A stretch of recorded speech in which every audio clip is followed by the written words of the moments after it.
চেন্নাই আন্ডারওয়ার্ল্ডে আবারও গর্জে উঠেছে দেবার দহর, যে একসময় ছিল বন্দরের সবার প্রিয় কুলি ইউনিয়নের লিডার। সে এবার ফিরেছে নতুন রূপে, শুধু প্রতিশোধ নিতে নয়, বরং লুকিয়ে থাকা সত্যকে সবার সামনে আনতে। কিন্তু এই বন্দরে কি শুধু পণ্য আনা নেওয়ার কাজ হয়, নাকি এর ভেতরে লুকিয়ে আছে কোটি টাকার অবৈধ ব্যবসা, হীরার থেকেও দামি ঘড়ির চোরাচালান আর রক্তে ভেজা খেলা? শুরু হলো রাজনীতি, ক্ষমতার লড়াই আর রক্তাক্ত গ্যাংওয়ারের গল্প, যেখানে প্রতিটি হাসির আড়ালেই লুকিয়ে আছে বিশ্বাসঘাতকতা। সাইমন শক্তিশালী হওয়ার পাশাপাশি খুবই ধনী বটে, এবং তার ডান হাত হলো দয়াল।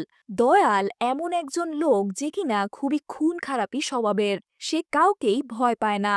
আর যদি তার মনে হয় এই বন্দরের খবর কেউ পুলিশকে দিচ্ছে, তখন সে তৎক্ষণাৎ তাকে মেরে ফেলে। এই কারণেই এখানে কাজ করা প্রতিটি কুলি দয়ালকে ভীষণ ভয় পায়, কারণ দয়াল খুবই পাগলাটে স্বভাবের। সে যে কোনো সময় যে কোনো কিছু করে ফেলতে পারে। এই কারণেই প্রতিটি কুলি তার কথা মেনে চলে। মানে এখানে যতজন কুলি কাজ করে সবাই দয়ালের নিয়ন্ত্রণেই থাকে। এরপর গল্প পৌঁছে যায় চেন্নাইতে, আর আমাদের দেখানো হয় দেবরাজ নামের এক ব্যক্তিকে, যাকে সবাই দেবা বলে ডাকে।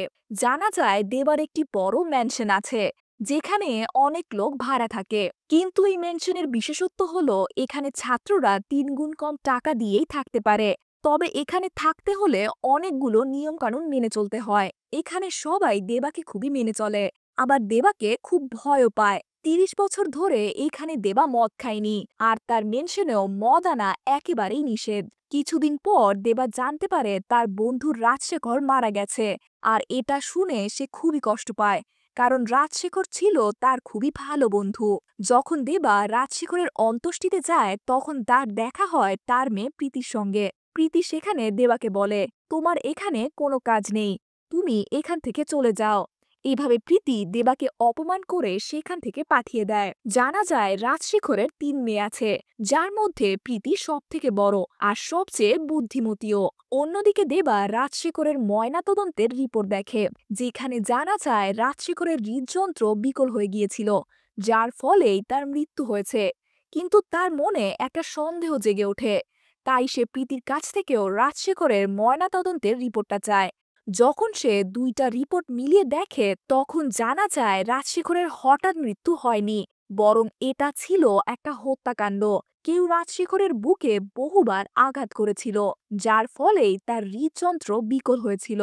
এখন দেবা রাজশেখরের খুনিকে খুঁজে বের করার জন্য বেরিয়ে পড়ে, কিন্তু এটা একেবারে সহজ ছিল না, কারণ দেবা রাজশেখরের সাথে 30 বছর ধরে দেখাই করেনি। আর এখন হঠাৎ করে তার মৃত্যু হওয়ায় এতগুলো সত্য কিভাবে বের করবে? দেবা অনেক তদন্ত চালায়, এবং সে জানতে পারে রাজশেখর একটা ইলেকট্রিক চেয়ার বানিয়েছিল। এটি এমন এক চেয়ার যা কয়েক সেকেন্ডের মধ্যে মানুষের শরীরকে ছাই বানিয়ে ফেলতে পারে। অনেক কষ্ট করে রাজশেখর সেই ইলেকট্রিক চেয়ারটার কাজ সম্পূর্ণ করেছিল। রাজশেখর এই ইলেকট্রিক চেয়ারটা বানিয়েছিল কারণ সে চাইতো পরিবেশকে দূষণের হাত থেকে রক্ষা করতে। যখন মানুষ মারা যায় এবং তার দাহ করা হয়, তখন অনেক ধোঁয়ার সৃষ্টি হয়, যার ফলে পরিবেশের অনেক ক্ষতি হয়। আর এই ইলেকট্রিক চেয়ার সেই দূষণকে রোধ করতে পারবে। যখন এই প্রজেক্ট কিছু কর্মকর্তার সামনে উপস্থাপন করা হয়, তখন তারা এই প্রজেক্টটা বাতিল করে দেয়। তাদের যুক্তি ছিল, যদি এই ইলেকট্রিক চেয়ার অন্যের হাতে পড়ে, বিশেষত খারাপ মানুষের হাতে, তাহলে অনেক বড় ক্ষতি হয়ে যেতে পারে। তাই তারা এই প্রজেক্টটা তখনই বন্ধ করে দেয়। এই সব কিছুর পর রাজশেখর সম্পূর্ণভাবে ভেঙে পড়ে, কারণ সে বহু বছর ধরে এই প্রজেক্টটায় কাজ করছিল। তার ওপর প্রীতিও রাজশেখরের অনেক সাহায্য করেছিল। ঠিক এই সময় আমরা সাইমনকে দেখি।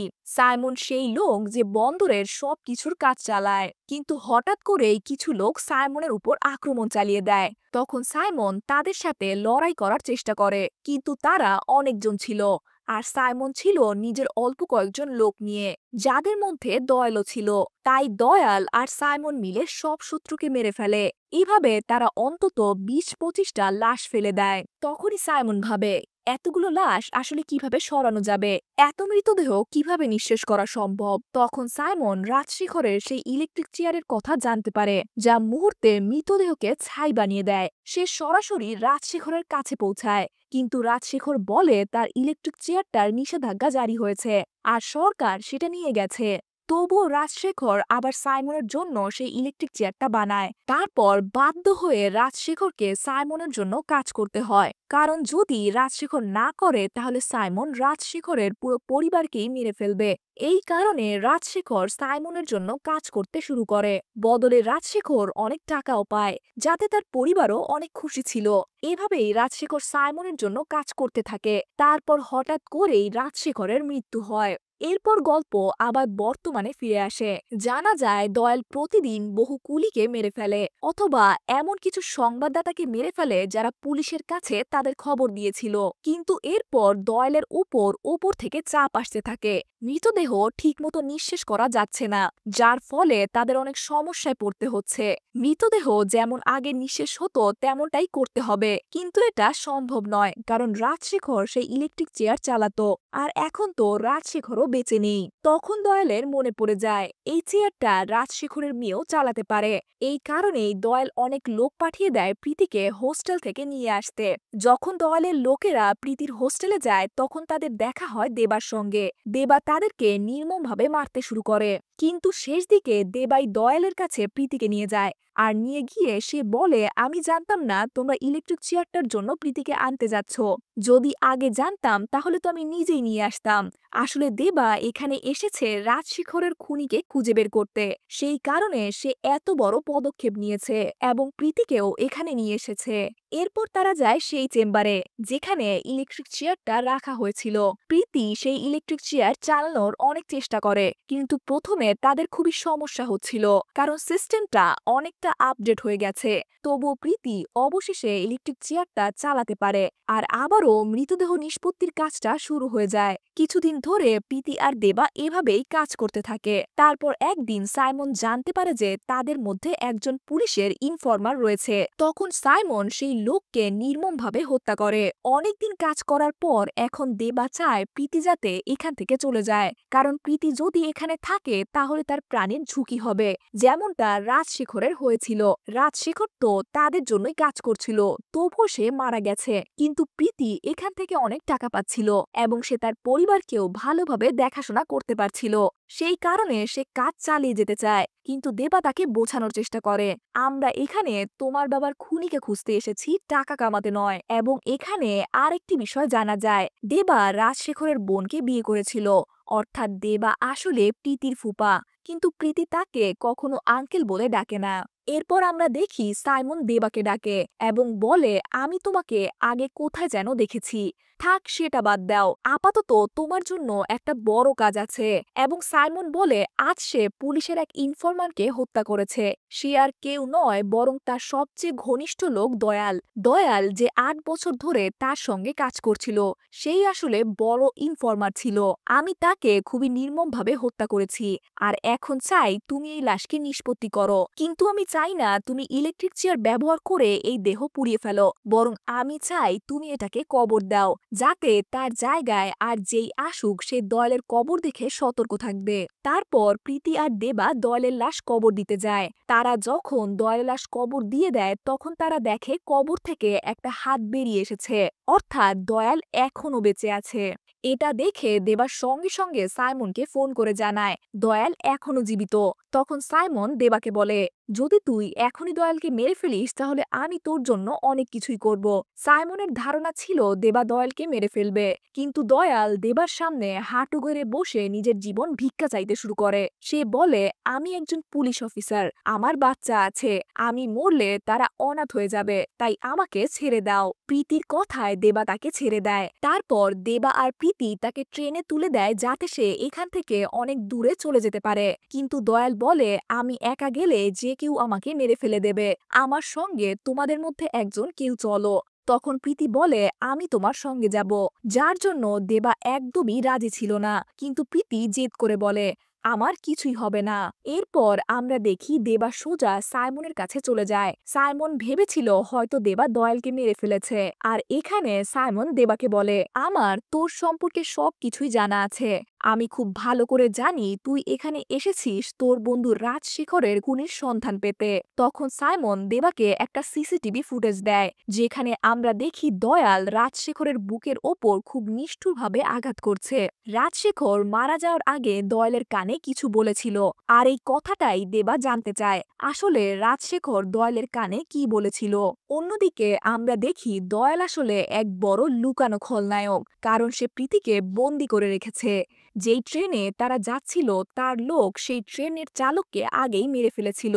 এখন দয়াল দেবাকে ফোন করে বলে, যদি আমার কথা না শুনিস আমি সাইমনকে বলে দেব আমি বেঁচে আছি, আর তখন সে তোকেও মেরে ফেলবে। এরপর দেবা দয়ালকে জিজ্ঞাসা করে আসলে রাজশেখর তার কানে কি বলেছিল। দয়াল তখনই দেবাকে বলে রাজশেখর বলেছিল পাওয়ার হাউস। এই কথা শোনার পর আমাদের সামনে একটা ফ্ল্যাশব্যাক চলে আসে, আর জানা যায় ৩০ বছর আগে দেবা একজন ইউনিয়ন লিডার ছিল। সে একজন কুলি ছিল এবং তখন সে মানুষের জন্য লড়াই করত, কিন্তু মদের ভয়ানক নেশার কারণে তার কাজ নষ্ট হয়ে যাচ্ছিল। রাজশেখর একদিন তাকে শপথ করিয়েছিল মদ ছাড়ানোর জন্য, এবং সেই থেকে সে মদ ছেড়ে দিয়েছিল। এখন গল্প আবার বর্তমান সময় চলে আসে। জানা যায় দয়ালের কাছে প্রীতি আছে, আর প্রীতি মোটেও নিরাপদ নয়। এই দেবা বাধ্য হয় দয়ালের সব কাজ করে দিতে। জানা যায় দয়ালের কাছে কোটি টাকার সম্পত্তি আছে, অনেক সোনা আর প্রায় ২০০ কোটি টাকার সম্পত্তি। সে এটা আরো বাড়াতে চায়, আর এখন এই সব কাজ করে দেবে দেবা। অনেকদিন ধরে দেবা দয়ালের জন্য কাজ করতে থাকে। পরে আমরা জানতে পারি সাইমনের একটা ছেলে আছে, নাম অর্জুন। অর্জুন তার বাবার মতো হতে চায় না, বরং সে কাস্টম অফিসার হতে চায়। সে এখানে একটা মেয়েকে ভালোবাসে যার নাম কল্যাণী। কল্যাণীও তাকে অনেক ভালোবাসে, কিন্তু অর্জুন তাকে কোথাও নিয়ে যেতে পারে না, কারণ সে এখানে আটকা পড়ে আছে। অনেকদিন এখানে থাকতে থাকতে দেবা আরো কিছু জিনিস জানতে পারে। সে জানতে পারে এই বন্দরে শুধু ইম্পোর্ট এক্সপোর্ট হয় না, এখানে বিলাসবহুল ঘড়ি ইম্পোর্ট এক্সপোর্টও করা হয়। সে আরো জানতে পারে এই বন্দর আসলে হার্টের এক বড় সাপ্লায়ার। এখান থেকে অনেক হার্ট এক্সপোর্ট করা হয়, আর সেই হার্ট অন্য কারো নয়, এখানকার কুলিদের। আর এই সব কিছু সাইমনের নজরদারিতেই হয়ে থাকে। এইসব কথা জানতে পেরে দেবা ভীষণ অবাক হয়ে যায়, কারণ সে ভাবতেও পারেনি যে বন্দরে এমন ভয়ঙ্কর কিছু কাজ হচ্ছে। অন্যদিকে দয়াল দেবাকে পুতুলের মতো নাচাচ্ছিল। এবার সে দেবাকে নতুন এক কাজ দেয়, তুই সাইমনের ছেলে অর্জুনকে মেরে ফেলবি। কিন্তু দেবা জানে অর্জুন এই বন্দরের বাকি সবার থেকে অনেক আলাদা।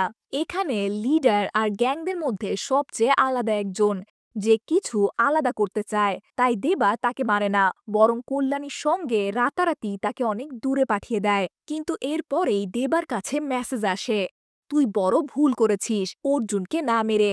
এটা দেখে দেবা একদম অবাক হয়ে যায়, এত তাড়াতাড়ি দয়ালকে এই খবর কে দিল।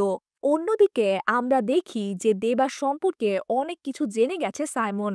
সিসিটিভি ফুটেজ দেখে সে বুঝে যায় দেবা আসলে তার নিজের লোকজনকেই ভয়ানকভাবে মারছে, মানে সে কোনো সাধারণ মানুষ নয়। এর পরের দিন দয়াল প্রীতিকে নিয়ে ৩০ তলা এক বিল্ডিং এ যায়। সে সেখানে দেবার কাছে ভিডিও কল করে বলে, তুই যে ভুল করেছিস তার কারণে প্রীতির প্রাণ যাবে। তখনই দয়াল প্রীতিকে ৩০ তলা বিল্ডিং থেকে ফেলে দিতে যাচ্ছিল, কিন্তু তখনই আমরা দেখি দেবার গলা বদলে যায়। সে বলে, তুই এটা করতে পারবি না দিলীপ। দিলীপ নাম শুনে দয়াল তো একদমই অবাক হয়ে যায়, কারণ দয়ালের আসল নাম ছিল দিলীপ। তারপর দেবা বলে, তুই যখন খবরটা পেয়ে গিয়েছিলি তখনই আমি বুঝতে পেরেছি অর্জুন তোকে এই খবরটা বলবে না। এই খবরটা যদি কেউ তোকে বলে থাকে সে হলো কল্যাণী। দেবা কল্যাণীকে ইলেকট্রিক চেয়ারে বসিয়ে রেখেছিল, যা ভিডিও কলে দয়াল স্পষ্টভাবে দেখতে পাচ্ছিল। এবং এখানে আমরা আরেকটা ব্যাপার জানতে পারি, কল্যাণী আসলে দয়ালের স্ত্রী। এই কথা দেবা জেনে গিয়েছিল। সবকিছু দেখার পর দয়াল পুরোপুরি হতবাক হয়ে যায়, ফলে সে না চাইলেও প্রীতিকে ছেড়ে দিতে হয়। এখানে দেবা রাজশেখরের এক বন্ধুর মাধ্যমে জানতে পারে কুলি নাম্বার ৫৮২১-এর কথা। সে বলে, যদি তোর টেলিফোনে কেউ কল করে আর বলে কুলি নাম্বার ৫৮২১, বুঝে যাবি ও তোর সন্তান। রাজশেখর এটা তোকে অনেকবার বলতে চেয়েছিল যখন সে সাইমনের কাছে কাজ করছিল। যখন তার মনে হলো প্রাণের আশঙ্কা আছে, তখন বহুবার সে তোর ম্যানশনে গিয়েছিল এই কথাটা বলতে। কিন্তু তার ভয় ছিল তুই আবার মদ খাওয়া শুরু করে দিবি। এই কারণে সে তোকে কিছুই বলেনি। এরপর দেবা সেখান থেকে চলে যায়। পরের সিনে আমরা দেখি কল্যাণীকে। কল্যাণী সেই ইলেকট্রিক চেয়ারের সঙ্গে বাঁধা এবং সেখানে অর্জুনও ছিল। অর্জুন তাকে বলে, তুমি আমার সাথে এমন বিশ্বাসঘাতকতা কেন করলে? কল্যাণী তখন কাঁদতে কাঁদতে বলে, দয়াল আমার সঙ্গে খেলেছে, বছরের পর বছর আমাকে ব্যবহার করেছে। আমি কোনো দিনই এই ফাঁদ থেকে বেরোতে পারিনি। কল্যাণী খুবই কান্না করছিল। এই দেখে অর্জুন তাকে ছেড়ে দেয়। কিন্তু কল্যাণী এর পরেই শুরু করে তার তাণ্ডব। সে অর্জুনকে নৃশংসভাবে মারে এবং শেষ পর্যন্ত অর্জুনের ভয়ানকভাবে মৃত্যু হয়। এরপর কল্যাণী সঙ্গে সঙ্গে দয়ালকে কল করে জানায় সে এখন মুক্ত, আর প্রীতিও এখন খুব দূরে যেতে পারেনি, তাই তাকে এখনই ধরে আনা সম্ভব। এরপর আমরা দয়াল আর কল্যাণীর যোগসূত্র জানতে পারি। দুজনেই পুলিশ কনস্টেবল। দয়াল অযোগ্য হওয়ায় তাকে আন্ডারকভার মিশনে পাঠানো হয়েছিল। তারা এতে মোটেও খুশি ছিল না, তাই বন্দরের থেকে পরিকল্পনা করে বড় অঙ্কের সম্পদ অর্জন করার। তাই তারা সাইমনের নাকের ডগায় থেকেই নিজেদের টাকা কামানোর কাজ চালিয়ে যায়। এখন দয়াল প্রীতির পিছু নেয়, কিন্তু প্রীতি ইতিমধ্যেই দেবার লোকের সঙ্গে অনেক দূরে চলে গিয়েছিল। কিন্তু দয়াল হাল ছাড়ে না। শেষ পর্যন্ত প্রীতিকে খুঁজে পায়, যেখানে দেবার 4জন লোক ছিল। অন্যদিকে সাইমন ভাবে দেবা অর্জুনকে মেরেছে, তাই সে তার লোকদের দেবার মেনশনে পাঠায়। মেনশনে তখন প্রীতির 2 বোনও ছিল, তাই সমস্যা এড়াতে দেবা সেখানে পৌঁছে সাইমনের লোকদের সঙ্গে লড়াই শুরু করে। যদিও লোক সংখ্যা ছিল অনেক, তাদের সামনে তালাইবার রজনীকান্ত মানে দেবা। দেবা সবাইকে নির্মমভাবে মারছিল। ঠিক তখনই প্রবেশ করে কন্নড় সুপারস্টার উপেন্দ্র। দেবার সঙ্গে মিলে সবাইকে মেরে ফেলে।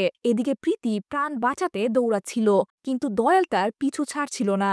যদি প্রীতি তার হাতে আসে, পুরো সিস্টেমটা তার নিয়ন্ত্রণে চলে আসবে। প্রীতির তখন মনে পড়ে যায় তার বাবা রাজশেখর বলেছিল, যদি কখনো বিপদে পড়িস তখন এই নাম্বারে ফোন করে বলবি তুই কুলি নাম্বার 5821। প্রীতি তাই ওই নাম্বারে ফোন করে। কল তোলে দেবা। প্রীতি বলে, আমার বাবা আপনাকে ফোন করতে বলেছে। আমি জানি না আপনি কে, কিন্তু বাবা বলেছে আপনাকে বলতে আমি কুলি নাম্বার 5821। শুনেই দেবা বুঝে যায় প্রীতি তার মেয়ে, কিন্তু তখন প্রীতির বেশ প্রাণ সংকট। সে ছিল ট্রেনে, গন্তব্য চেন্নাইয়ের এগমোর স্টেশন। দয়াল কোনো মতে পিছিয়ে পড়ে, কিন্তু এবার পিছু নেয় কল্যাণী। দয়াল সাইমনকে কল করে বলে সবকিছুর পেছনে দেবার হাত। সে অর্জুন সহ বাকিদেরকে মেরেছে এবং এবার সাইমনকে শেষ করবে। সে জানায় প্রীতি চেন্নাইয়ের এগমোরে পৌঁছাবে, তাকে ধরতে হবে। এগমোরে পৌঁছেই সাইমনের লোকেরা প্রীতি ও কল্যাণীকে ধরে নিয়ে যায় সাইমনের কাছে। প্রীতি ও কল্যাণী দুইজনই তার সামনে। কল্যাণী আবার তার নাটক শুরু করে দেয়, আমাকে মাফ করে দাও, আমি খারাপ মেয়ে নই, আমাকে ফাঁসানো হয়েছে। কাঁদতে কাঁদতে সাইমনকে ফাঁকি দিয়ে তাকে মারার চেষ্টা করে। এসব ভিডিও কলে দয়াল দেখছিল। তখন সাইমন বুঝে যায় দয়াল ও কল্যাণীর মধ্যে যোগসূত্র আছে, তাই সাইমন কল্যাণীকে মেরে ফেলে। এদিকে দেবা জানতে পারে প্রীতিকে হারবারে নিয়ে আসা হয়েছে। সে ছুটে যায় সাইমনের কাছে। সাইমনের বন্দুকের সামনে বসা প্রীতি। সাইমন বলে, তুই অর্জুনকে মেরে বড়ই ভুল করেছিস। সন্তান হারানোর কষ্ট কি তুই তা এখন বুঝবি। সে প্রীতিকে অপারেশন রুমে পাঠায় এবং নির্দেশ দেয় তার হার্ট বের করে নেওয়ার। এরপর আমরা দেখি দেবা নিজের গল্প বলতে শুরু করেছে। 30 বছর আগে আমি কুলিদের ইউনিয়ন লিডার ছিলাম। আমরা 300 কুলি একসঙ্গে কাজ করতাম। আমরা উত্তর ভারতের এক শহরে গিয়ে কাজ শুরু করি। আমাদের দেখাশোনার কেউ ছিল না, শুধু রাজশেখর আমাদের খেয়াল রাখত। সে আমাকে অনেক ভালোবাসত, নিজের বাড়িতে রাখত। আমার কেউ ছিল না, তবুও রাজশেখর তার বোনের সঙ্গে আমার বিয়ে দিল। এরপরে এক কাজের জন্য এক শেঠ আমাদের বিদেশে নিয়ে যায়। আমরা কেবল মাল তোলা নামানোর কাজ করতাম, কিন্তু এরপর জানতে পারি এই বাক্সে ড্রাগস আছে। আমাদের সবাইকে গ্রেফতার করা হয়। শেঠ বলে 300 কুলির মধ্যে 100 জন কুলি অপরাধ স্বীকার করলে বাকিদের ছাড়া হবে। তখন আমরা অবিবাহিতদেরই বেছে নেই। তখন 60 জন স্বীকার করে নেয়, তাদের মধ্যে আমিও ছিলাম। যদিও আমার বিয়ে হয়ে গিয়েছিল, তবু আমি কুলিদের ছেড়ে যেতে চাইনি। পরে জানতে পারি শেঠ আমাদের বিদেশি জেলে পাঠানোর আগে সমুদ্রের মাঝখানে মেরে ফেলতে চায়। তখন আমরা সবাই মিলে তাদেরই মেরে ফেলি, কিন্তু আমরা আমাদের 30 জন সাথীকে বাঁচাতে পারিনি। তখন আমরা শেঠকে ধরে ফেলি আর নৃশংসভাবে তাকে মেরে ফেলি। সেই শেঠ আর কেউ নয়, তোর বাবা জেভিয়ার। যখন আমি তোর বাবাকে মেরেছিলাম তুই সেখানেই ছিলি, তাই তোকে আমার আজও মনে আছে। আর যাকে তুই মারতে চলেছিস প্রীতি, সে আসলে রাজশেখরের মেয়ে নয়, সে আমার মেয়ে। সব শুনে সাইমনের মাথা তো গরম হয়ে যায়। সে দেবাকে মারতে আসে। ভয়ঙ্কর লড়াইয়ের পর দেবা সাইমনকে নৃশংসভাবে মেরে ফেলে। শেষে দেবা সবাইকে বাঁচিয়ে ফেলে, প্রীতিও বেঁচে যায়। ওরা যখন ওইখান থেকে ফিরে আসছিল ঠিক তখনই হঠাৎ অনেকগুলো গ্যাংস্টার সেখানে চলে আসে। তারা দেবা এবং তাদের লোকজনকে জোর করে ধরে নিয়ে যায়। তাদের সঙ্গে প্রীতি আর প্রীতির দুই বোনও ছিল। আর ঠিক তখনই হাজির হয় বড়সড় ভিলেন দাহা, যে আর কেউ নয় বরং স্বয়ং আমির খান। দাহা এসে সবার আগে সেসব লোকদের খুঁজে বের করে যারা ওর সঙ্গে বিশ্বাসঘাতকতা করেছিল, অর্থাৎ সাইমনের লোকজন। আর তাদের সে নৃশংসভাবে হত্যা করে। এবার পালা এলো দেবার লোকজনদের, যারা ওদের সঙ্গে বিশ্বাসঘাতকতা করেছে। দাহা যখন দেবাকে মারার প্রস্তুতি নিচ্ছিল তখন হঠাৎ করে তার মনে পড়ে যায় এই লোকটাকে সে আগে কোথাও দেখেছে। তার মাথায় ভেসে ওঠে ৩০ বছর আগের একটি দৃশ্য। এক পুলি অর্থাৎ দেবা সাইমনের বাবা জেভিয়ারকে মেরেছিল। সেই দৃশ্য দেখে তখনই দাহা দেবার ফ্যান হয়ে গিয়েছিল, তাকে হিরো মানতে শুরু করেছিল। সে স্বপ্ন দেখত একদিন সে দেবাকে তার রাইট হ্যান্ড করবে। দাহা দেবাকে সরাসরি প্রস্তাব দেয় সে কি তার রাইট হ্যান্ড হতে রাজি। কিন্তু দেবা তখন বলে, তোমার সঙ্গে কথা বলার আগে আমি তোমার বাবার সঙ্গে কথা বলতে চাই। কিন্তু দাহার বাবার চোখে দেবাকে দেখে এক ভিন্ন ধর্মী ভয় স্পষ্ট হয়ে উঠেছিল। শেষে আমরা দেখি দাহার লোক দয়ালকেও ধরে আনে এবং তার জন্য একটি গভীর গর্ত খোঁড়া হয়, আর সেই গর্তে তাকে জীবন্ত অবস্থায় ফেলে দেওয়া হয়। তখন দাহা দেবাকে জিজ্ঞাসা করে, এত বড় গর্ত খোঁড়ার কি দরকার ছিল? তখন দেবা বলে ও গর্ত থেকে যাতে আর উঠতেই না পারে। এরপর দাহা দেবাকে জানায়, আমার একটি মিশনে তোমাকে দরকার হতে পারে, তুমি সবসময় আমার জন্য প্রস্তুত থাকবে। দেবাও এতে রাজি হয়ে যায়। এভাবেই ছবির সমাপ্তি ঘটে। আর একটা কথা বলে রাখি, এই ছবির কোনো সম্পর্ক এলসিইউ ইউনিভার্সের সঙ্গে নেই। যদিও অনেকেরই ধারণা ছিল হয়তো এটার সংযোগ থাকবে, কিন্তু বাস্তবে এর সাথে কোনো সম্পর্ক নেই।